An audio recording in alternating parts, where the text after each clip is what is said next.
তো নমস্কার বন্ধুরা, চলে এসেছি একটি নতুন ভিডিওতে। এটা এসিও কোম্পানির একটি কুলার ফ্যান নয়, ঠিক একটি এসির মতো দেখতে একটি ফ্যান। তো একে সম্ভবত কুলার ফ্যানই বলা হয়। তো এই ফ্যানটি আমার বাড়িতে ছিল, এটা খারাপ হয়ে গেছে, খুলে ফেলেছি। এটাতে মোটর চেক করে দেখছি যে এটা চলছে কিনা। মোটরটি এখন রানিং অবস্থায় চলছে দেখছি, কিন্তু মোটরে প্রচুর শব্দ হতে থাকে, প্রচুর শব্দ হয়। এই মোটরটি আজকে খুলে দেখাবো এবং পুরো ফ্যানটিকে বডি পুরো রিপেয়ারিং করে দেখাবো। তো চলো এই ভিডিওটি শুরু করা যাক। তো প্রথমে মোটরটি খুলে নেব। মোটরটি খুলে নিয়েছি আমি। এবার মোটরে একটি দাগ চিহ্ন দেবো, যাতে আমার মোটরটি লাগাতে অসুবিধা না হয়। তো মোটরটি দাগ দিয়ে নিচ্ছি। তো এরপরে মোটরটি খুব সুন্দরভাবে খুলে নিয়েছি। মোটরটি খুলে নেওয়ার পরে তাকে এবার ভালো করে পরিষ্কার করে নেব।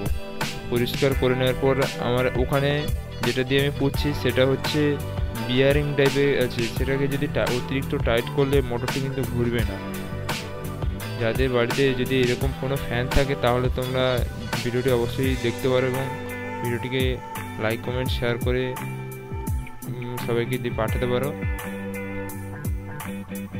এইটাকে মেজারমেন্ট করে রাখতে হবে, কারণ এটা যদি টাইট করে দেওয়া হয় তাহলে ফ্যানটি ঘুরবে না। তো সেটা করে নেওয়ার পর আমি এটাকে পরিষ্কার করে নিচ্ছি, যাতে আমার ঘুরতে মোটরটি রানিং হতে কোনো অসুবিধা না হয়।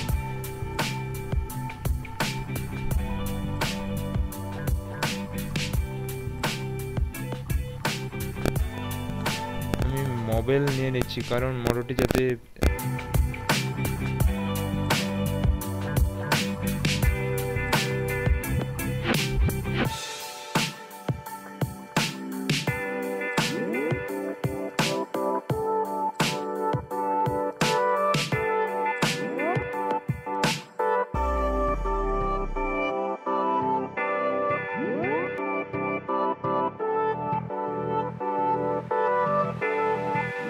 সমস্যা ছিল মনে হচ্ছে আমার ওই যে বিয়ারিংটা ছিল ওটা বোধহয় লুজ হয়ে গিয়েছিল বা অতিরিক্ত টাইট হয়ে গেছিলো।